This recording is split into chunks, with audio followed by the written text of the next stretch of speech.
glad to firstly be back to enjoy the hospitality of the temple. And Rabbi Berg won't prolong this very much, but when you get a bunch of preachers, you know, we can't help ourselves. God made us this way. Forgive us. I just need to say a couple of really quick things, and then we'll pray together. One is that I'm so glad and proud to be a part of an interfaith coalition, an ecumenical coalition that is standing for something. We all can get bogged down in the work, our day-to-day work, but it is true that all of our expressions call us to bear witness in the world. And so that we are exactly where we're supposed to be. I'm excited about that.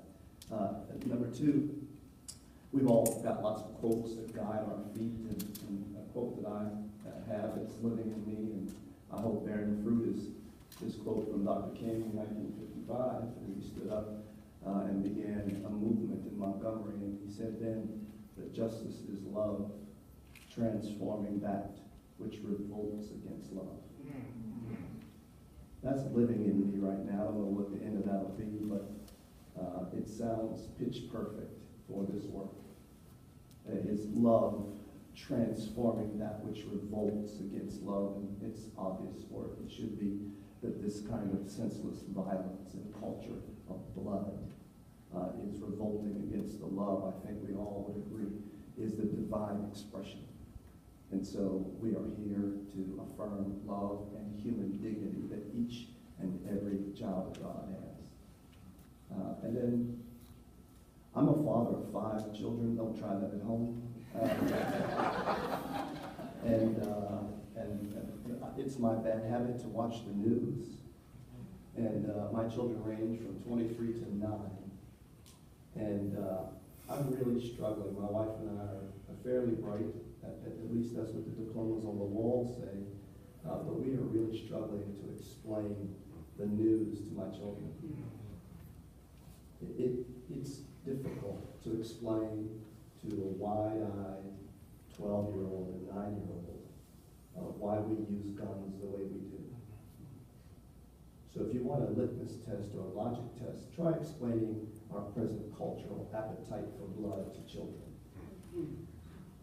Forget the adults and the volley of opinion. Try to explain it to young people. It just won't pass the test. And I'm so glad that we heard that this is not about our position over another position, partisanship back and forth. We remember in our scriptural tradition that we wrestle not against flesh and blood, but against powers and principalities. And I think what we have is this notion that the gun is a cherished member of the American family. And we're choosing that family member over flesh and blood family members. And this is hard work, and it's going to move at a glacier's pace, but it's the right work to confront that culture and this principality. And we always know people of faith have been the minority, numerically speaking.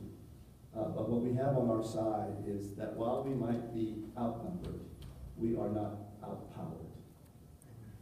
There is a synergy that happens faith to faith, hand to hand, prayer to prayer, that God assures us of, and that we can make differences. And so I hope that you'll be encouraged today, that though we might be small in number, we're fighting the right fight.